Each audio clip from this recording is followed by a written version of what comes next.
Fine line.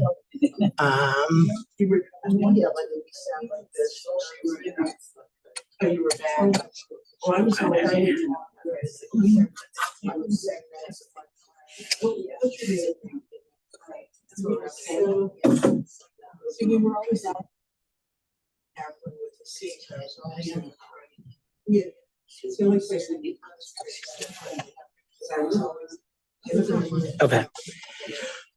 Okay, good morning, ladies. It is wonderful to see everyone.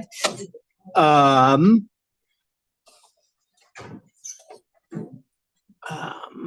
right, hopefully this will be successful because I was in Washington yesterday with NORPAC, which is it's still heavily, I guess, based out of northern New Jersey, which is where it was founded. But that basically it's in certain ways similar in mission to AIPAC, but that it was always a political action committee, which AIPAC did not used to be. If that distinction is not relevant, don't worry about it. It's not, and it's more grassroots. There's basically is, like it's on AIPAC is like a massive machine, and NORPAC is much more kind of, people and grassroots, whatever. So we had 1,200 people yesterday on Capitol Hill. It was kind of remarkable. And we had a group from Pittsburgh that went, and God willing, maybe next year we'll have a larger delegation as well. What's nice is because we were, kind of the relatively small Pennsylvania representation that we actually had. And they assigned people to go and lobby and advocate, basically almost randomly in terms of there's a big Congress to cover as far as that's concerned. But so people wind up meeting the congressman from Nebraska or whatever it is, even though they live in Englewood or whatever it is. But because we were one of the few groups from Pennsylvania, so we were able to get into. We saw both of our senators. Strangely, our local representative did not get back to us about scheduling a meeting, which is quite. I mean, again, I'm not sure what that meeting would have looked like. So perhaps that's wasted. Baruch Hashem was, just that the members of Congress should be aware that there are so many people. To bring 1,200 people who are not professional lobbyists and so forth is a big deal. So Chas Hashem, we were able to do so. You had some training how to lobby, so I've done this before, so it's not like I skipped some of that stuff. But there's a Zoom and there are videos and things like that. It's pretty. It's not rocket science. And they give you the talking points and work through all that. So Baruch Hashem was,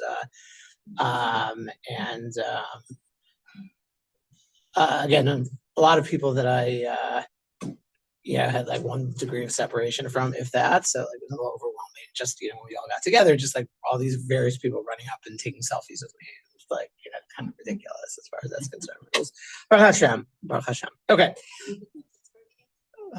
In the end, 8. We met with Congressman De Blasio. We met with a congressman whose name escapes. It's one of these long names. It starts with an R. Who's a Republican? I want to say from PA 15, I think. We didn't meet with him. We met with his. You never know for sure when you go on these things who you're going to meet with, because the people themselves are often they have to go vote. There was a lot of voting going on yesterday, so we didn't meet with him personally. We met with his staffer.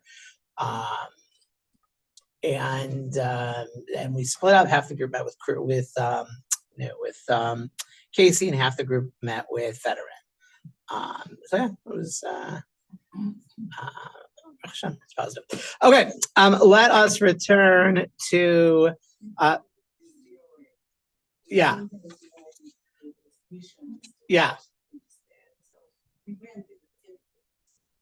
Kind of pumped up, right? Yeah. No, it's if you've never done it, it's an interesting experience. And supposedly there was supposed to be one of these pro-Palestinian groups announced they were doing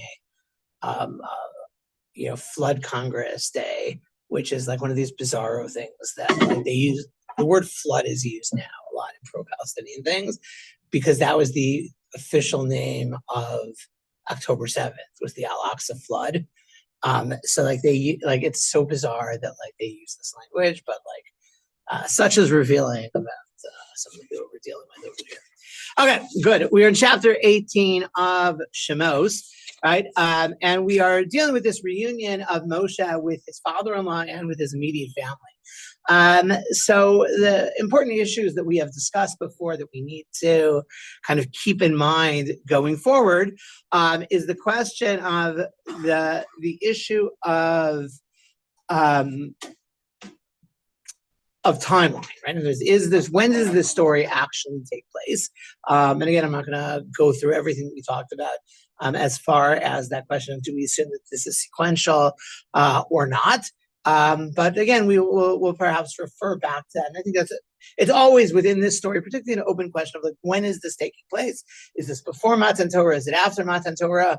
And what are the ramifications of that? What are the indications in the text that might swing us in one direction or another? And what does it mean for the significance of the story if this is pre-Matan Torah or post-Matan Torah? Right? We noted the fact that Yisro is referred to by two terms, which we didn't dwell on extensively. One is that Yisro is Chosein Moshe, right? That he is Moshe's father-in-law, right? And one is that he is Kohen Midyan, right? That he is Kohen Midyan, which itself splits into two possibilities, right? One is that this is an indication of some kind of a religious status, right? That he is a priest of some sort. The term Kohen, as a number of Mefarshim have pointed out, right, sometimes in Tanakh is used to mean just a secular position of power. And we noted, even though these are not related per se, that by way of analogy, the same way the word minister in English, right, has both a secular meaning and a religious meaning, right? The prime minister of a country does not mean he gives the most sermons or the best sermons of anybody else, right? It has nothing to do with its religious significance, right? So the word Kohen can kind of split in that direction. And hopefully this morning we'll have time to talk about some of the significance of what those two terms mean. Because again, as someone noted, they're repeated a lot. There's this question of, it's not just a question of reminding us who this personality is, right? That the Torah makes a point of telling us that that's what we're talking about. Yes. I was thinking the other day that they keep repeating it a lot because maybe he's more religious, spiritual, connecting with Moses. In other words, okay. So let's dive into that already since you raised it.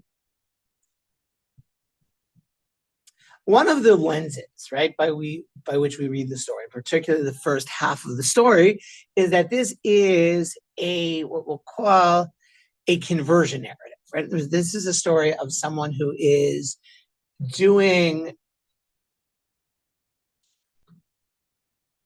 either an about face, right, or a end of a long process, right? Again, the idea of conversion, and for the moment, again, in a shameless act of self-promotion, I am speaking about conversion this year on Shavuos night, so it's like on my mind. When we think about conversion as a religious phenomenon, even perhaps disconnected from Judaism, there really are two models of conversion, right? One is, I'm sorry? So even before we get to that, there was the idea that there is conversion that is a slow and steady, or maybe not even steady, but a slow evolutionary process. In other words, someone is of one faith or maybe no faith, right? And slowly, right, they come to a realization that they move from place A to place B, right? The other model, right, is the kind of the sudden turnarounds, right? The idea of someone who had been living a certain lifestyle, had certain beliefs, right? And perhaps a moment, an event, an experience, right, is transformative, right? Suddenly they are, as it were, a different kind of person. And in fact, it's interesting that if you look within the different Midrashim that talk about Avraham Avinu, right, that you have both models, right? And you have the idea of Avram who has some kind of again, kind of an intuitive moment, right? That's very much tied into the idea of Avram as the 3-year-old discoverer of God, right? The idea that like suddenly, right, there's this realization that there is a God, right? We have the second idea of Abraham being 40 when he discovers God, right? And in that model, right, it seems again 40 in the idea of the age of 40 is a place where kind of in Jewish iconography, right, 40 is about in Abraham Labina, it's a time of kind of intellectual maturity, right? The idea that Abraham went through, thinking about where does the universe come from? What's this all about, right? And comes to a reasoned conclusion at the age of 40, right? And again, if one thinks about people, either sometimes ourselves or other people who've gone through kind of a conversion experience, and conversion doesn't, in this category, need to be a halachic conversion, in the sense of someone who goes from non-Jew to Jew, but even someone who goes from non-observance to observance, right? That there are, or perhaps more accurately, from non-belief to belief, right? There are both models exist, right? And this you could probably think of stories of that you know personally or that you experienced, where both of those models exist, and perhaps that models are there for the purpose of providing easy conversation, right, and analysis, right? Reality is sometimes much more complicated, and it's some combination of both, right? Since it's a long process that leads to a moment of clarity, and so forth, right? So, yeah. Isn't the number 40 also representative like transformation and metamorphosis? Like the Amikveh is 40 for 40 years, and that like a change. I'm not sure. Okay. It's an interesting question. I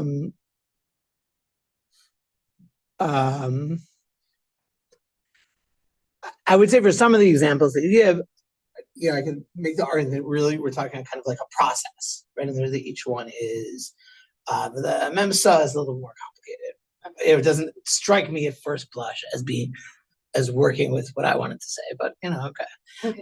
Fine. So the question is, so let's take the thread, right? That Yisro is Kohen Midyan, right? And the Kohen in this context means that he is a priest of Midyan, right? Now, certainly on the surface, right? We would, if he is Kohen Midyan, we would, the simplest assumption is that we're talking about a pagan priest, right? That this is someone who is involved in the world of pagan idolatry. Now, there is an outside possibility. It is interesting, right? That Midian is actually one of Avram's children, right? From his third wife, right? Or his first wife, depending on how you want to read it, Keturah, right? So is it potentially possible, right, that there is a survival of the Abrahamic tradition, right, within Yisro, right? That Yisro is one of these people who is, kind of the individuals in the ancient world, right, who's able to, kind of quietly and on a personal level, right, before the explosion of Klal Yisrael into the world, right, has these ideas and keeps them alive. So that's theoretically a possibility, yeah. As a people or as a place? Okay, so right now in general, we're referring to Midian as a nation or an ethnic, not Midian. So for instance, and just to perhaps, hold on a second.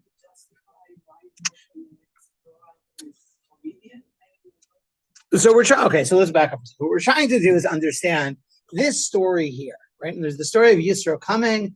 He's drawn by something that he heard, right? And again, last week we spent a lot of time talking about what the possibilities, and we built one possibility that this is all a foil to Amalek, right? That Yisro that you can demonstrate in a number of places in Tanakh the idea that Amalek and Midian as nations, right? They are, so let's call them fellow travelers with each other, right? They're both are desert dwelling nomads who find themselves in similar kinds of places, right? We saw that even in Sefer Shmuel before Shaul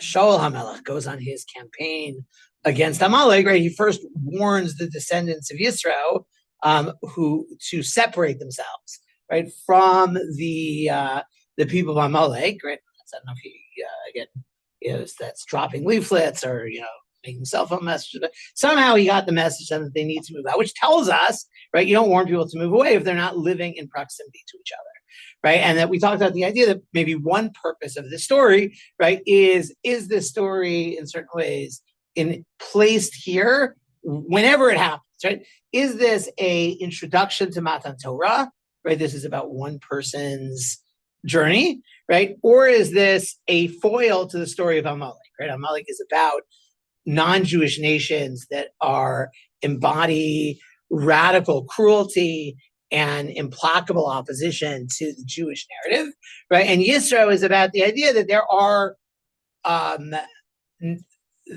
that we have our own fellow travelers in the world, right? That there are these non-Jews who they see our story and are inspired, right, and moved by that story, right? So within that, right, we're trying to understand what the Torah is trying to tell us about the idea that Yisro, who's the individual who goes through this process of sorts, is a Kohen Midian, right? Now, so maybe this is organize this better, but fine.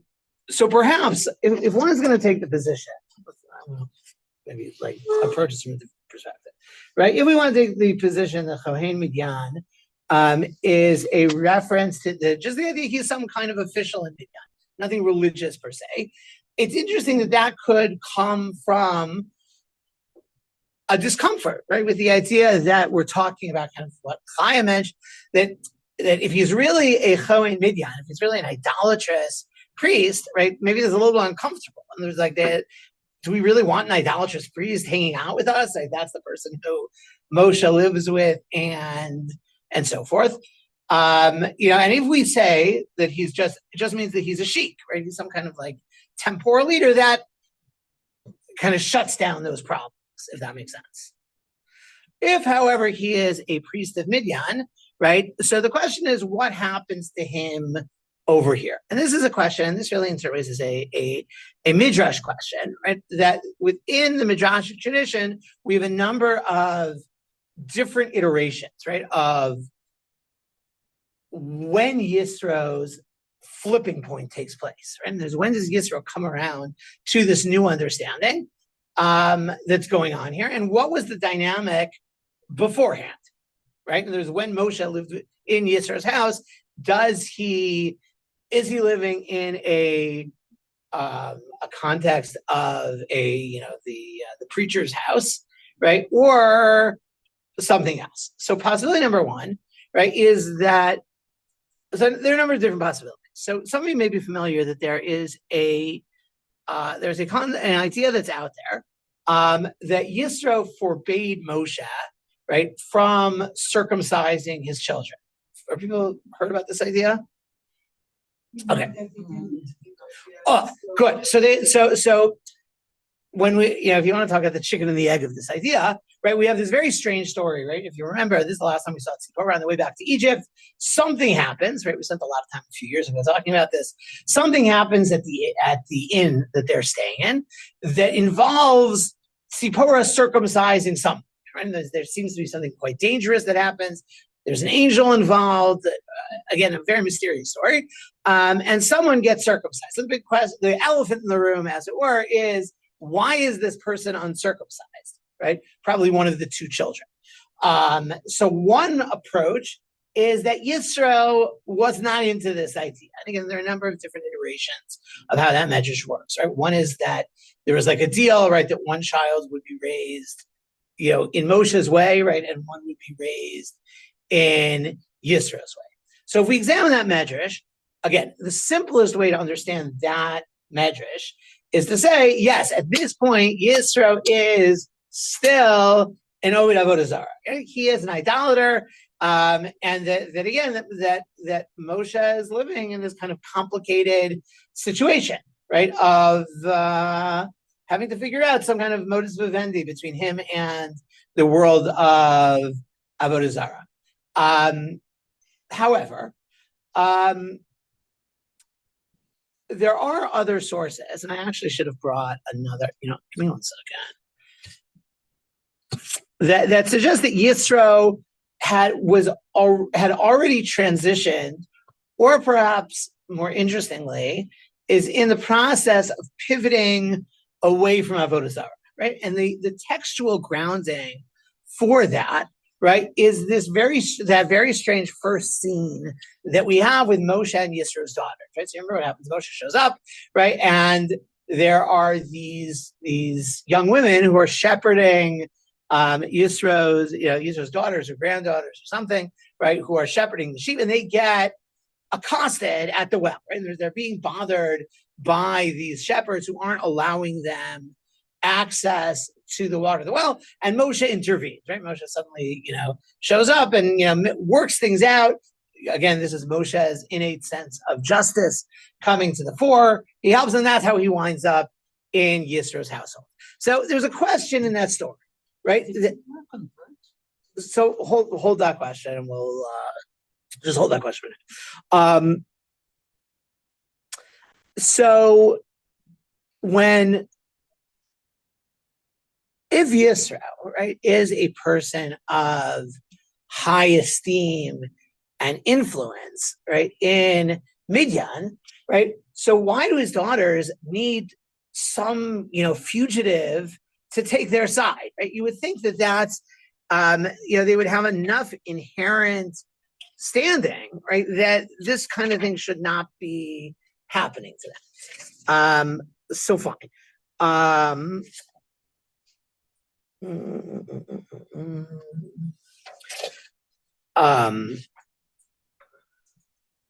So Rashi there, right, quotes the Medrash that says that Yisro had already pirei shlomi avodas kochadim, right, that he had already become this dissident, right, that he had enough of avodah zarah, right, and that he was done, and therefore he says v'niduhu me'etzlan.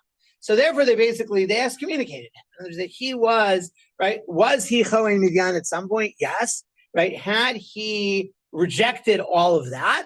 So Rashi there says yes, right. And that is the, you could almost, it's interesting. You can almost make like a when it comes to like Chohen Midian, right, you could almost make like kind of like a flow chart of the possibilities, right? Like, so one possibility is secular, right, a secular authority. One is religious, right? And there's the idea that he is this priest figure, right? Possibility under religious, right? We can say he's an ex-religious official, right? And there's he's the apostate priest, right? And that maybe that sets in. Rashi certainly wants to see that as happening as soon as Moshe gets there, right?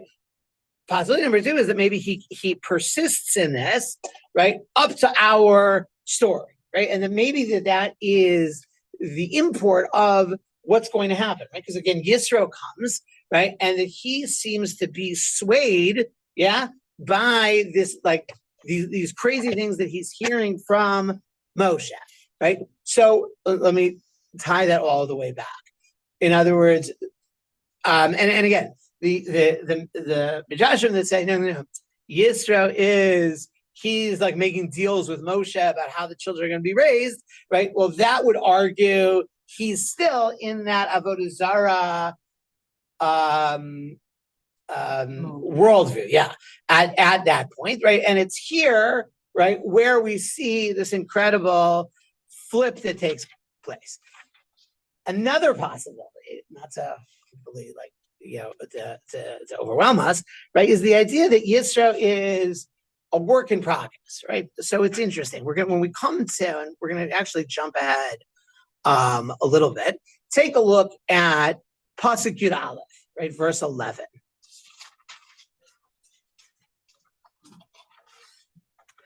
So listen to what Yisro says after hearing the story. It says, Ataya dati, ki gadol Hashem mikol Elohim. I now know that Hashem is greater than any other God. Kiba davar asher zadu alehem, right? Because that he acted, again, we'll get to exactly what this means, right? He responded to them in the way that they plotted against the Jewish people. So whatever that means, we'll get to in a couple weeks. But now I know that Hashem is greater than all other gods. It's certainly so first of all, number one, the word atah right now is very significant, right? What does he mean? Now I know. It was an event that influenced it. Right. So, okay. So one possibility is to say, yeah. So in other words, good. So one possibility is to say now is, and let's sharpen a little bit. One possibility is to say that now means if you asked me 5 minutes ago, I would have shown you I'm a card-carrying member of this cult and that cult and the other cult, right? And there's that I am a Oved Avodah in good standing. But now, right now I know that Hashem is greater than any other God, right? Now, Rashi quoting the Mechilta, the Mechilta over here makes an interesting comment, right? Rashi says that this teaches us that he was familiar with every religious system in the world, right? Because he says, what does he say? Mikol Elohim, right? Hashem is greater than any other God, right? So for someone to say that, right, one can read that as saying, well, I've done my homework, right? And there's that I have and tried every God that's out there. Yeah. So that's actually very interesting. In other words, if we're still on the secular end of it, maybe we could read the word Elohim over there as meaning now I know that Hashem is above anything else, right? And again, so yes, I think that's certainly a possibility. When you say atah now, it's only because of what he heard or because of what Moshe is telling me? So maybe both. Good. So let's hold that off because we're really we'll drill down to it when we get to Psukim. But the point that I want to make now is just on the word, that. So let me pick that up in a slightly different way, right? That atah might also. So remember, I said at the very beginning, right? There's the conversion model of kind of the flash experience, right? And there's that the completely transformative that I was X and now I'm Y, right? And it's a very dramatic kind of moment. There's also, right, the conversion experience, which is a long, drawn out process, right? Maybe not drawn out, that's already pejorative. It's a long process, right? And maybe it's not a linear progress, right? Maybe it's a much more complicated kind of story of how you get there, right? That this idea in the Medrash, right? That he says shelo hiniach avodas kochavim shelo avada, that he did not leave behind a single idolatry, right? That he did not serve, right? So if we want to pair this, right, with Rashi's idea in Parsha Shmos, right, that by the time Moshe gets out, right, Yisro is already a dissident of some sort, right? He's certainly not towing the line in Midian, right? That perhaps that gives us a picture of Yisro as someone who had been searching, right? And this for a very long time. There's that he starts from a basis of Kohen Midian, whatever exactly the religion of Midian was, and it wasn't working for him. And that he is been, this seeker, right, for many, many years at this point, right? He's been trying to find something.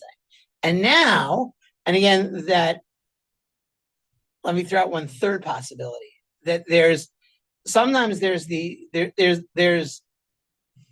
flash conversion, yeah. There's the process conversion, and then maybe sometimes there's a hybrid of something that is building for a long time, and then something happens, right, where suddenly there's clarity, right? Suddenly the person is moved over the line of what happens, right? And that might really be what Ataya Dati means, right? That like for so long I've been looking for something, right? And nothing's worked yet. Like nothing seems, and now I know, right? And there's now suddenly, this story, whatever element of the story it is, has touched me in a way that is transformative. Leslie, you're gonna. You're making me think about Ruth now. Okay. So we understand that people should not convert because they're in love with somebody and they want to marry. Well, what was her motivation? She was devoted to her mother-in-law, had no other place. Is that another kind of conversion where you just want to be part of a group? It's a good question. It's not a flash thing, it's not a process thing. Right. Social. So that's a good question. There's what's the content of the gerus of Ruth? I would say just slower. She said, wherever you're going, I'm going, your God is my God. But is that based on, sincere conviction and years of, how you use the word searching? I mean, we don't know that. Right, we don't know. It's a great question. I feel like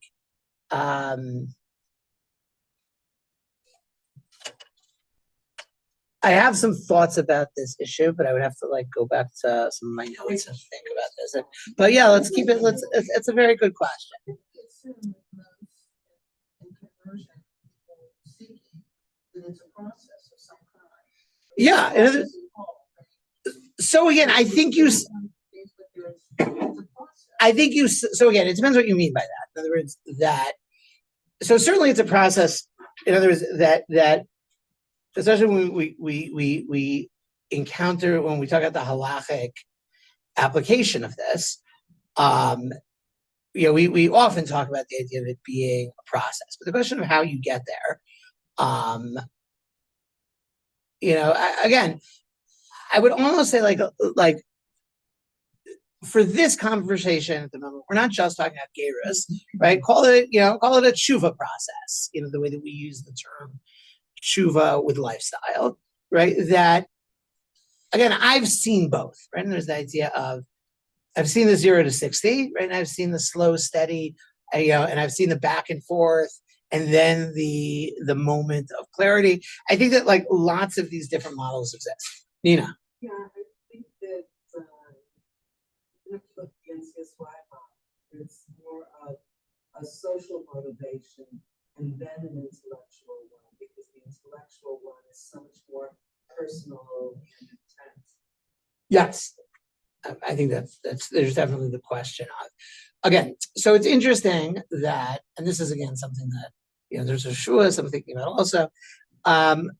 When we're talking about conversion to Judaism specifically, right? We're talking about gerus, right? So there clearly are two dimensions, right? And there's one of them is amechami, right? The idea of taking on your nation is my nation. In other words, identifying with the Jewish community, right? Being able to feel like this is my family now, right? And the other is Elokai Elokai, right? And there's that your God is my God. And again, it's intriguing that, as Nina posited, right, that's the order that they're found in Rus, right? That she starts by saying your nation is my nation, and then your God is my God, right? And then again, it's interesting that I have seen and heard of where either one of those can be the challenge, right? And you have both, and there's the I started because I went to a Shabbaton and I met these great kids, and I kept going back, and then the other piece kind of kicks in afterwards, right? And that certainly is one model that exists. It's interesting, and I think that particularly, at the risk of sounding cliche, in the internet era, right? There's another model, right, of the person sitting, in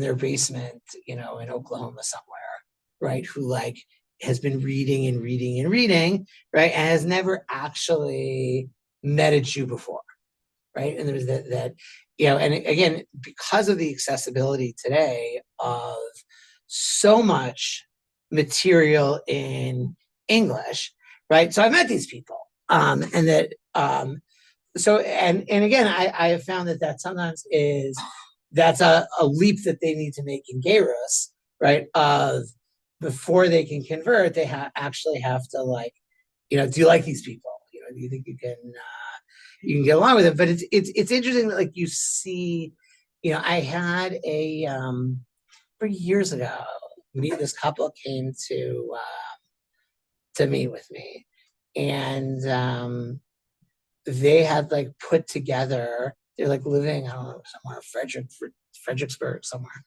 And they'd gone through like a whole messianic phase, which is again not atypical today. That's it's one of these like strange boomerang effects that I don't think anyone's like actually run the numbers, but the amount of what are the numbers of Jews who, quote unquote, the messianic, Jews for Jesus, Hebrew Christian, whatever you want to call it, phenomenon have become Christians through that versus how many non-Jews has that been their gateway, right, to eventually finding their way to Judaism, right? Because I know a bunch of that. It's not at this point, it's not an uncommon kind of thing. And there, it's interesting. It's much more about the beliefs are what, and what do you want to call it, intellectual, theological, whatever, draws them to eventually come to the Jewish faith. So I'm like sitting with this couple, and they told me that they keep a kosher kitchen. So I asked them, what do you mean by that? Right? Again, as I'm sure people know, like the term kosher kitchen is an incredibly elastic one, depending who is using it. And they go through to they work through an art scroll book, and like they basically had this, I think we had 2 dishwashers. It was like incredible, like what they're describing to me. And in the end, the only thing we don't do is bishul akum because we haven't figured out how to like have Jews light our fires in our kitchen. And I was like, okay, so this is Baruch Hashem, like they, now, I guess, I'm not really in touch with them, but it's now, 17 years later, he got some kind of like, I think he has smicha from Torah Fidas now. Like it's really kind of a remarkable story. But the point is that both exist, right? And that is, and what that, let me bring that back to, that goes back to the question of Chosein Moshe, right? We also keep being told that Yisro is the father-in-law of Moshe, right? And that perhaps opens the possibility, right, that what's drawing him, right, is his personal connection to Moshe, right, his familial connection, as it were, to Moshe, right, has drawn him. And again, that perhaps is supported, right, by the pasuk that we saw last week, right? Kol asher asa Elokim leMoshe uli Yisrael amo. Everything God did for Moshe and for Yisrael, his nation. There's that connection, affinity that he had, right? And I think we mentioned this idea in passing, right? There's also the there's a certain quote unquote conversion that sometimes happens in in-law relationships, right? That there's the point where the parents-in-law, right, kind of engages and identifies with the child-in-law, right? And that often in the beginning there's a certain skepticism of like, who is this yokel who just showed up to marry my daughter, and the idea of being suspicious of them and like, never quite, again, suspicion maybe a little bit too strong, but to that point where they actually become like a child, right, to the parents-in-law, and that there's there's an achas, right? And there's the idea of like, did you hear what my daughter-in-law did? It's a very strong kind of idea. And that might also be something at play in the Yisro story. And that I think is akin very much, maybe akin is bad, but is very much akin to the social path that you're describing. I'm curious to exactly, we know the story that Moshe is here without his wife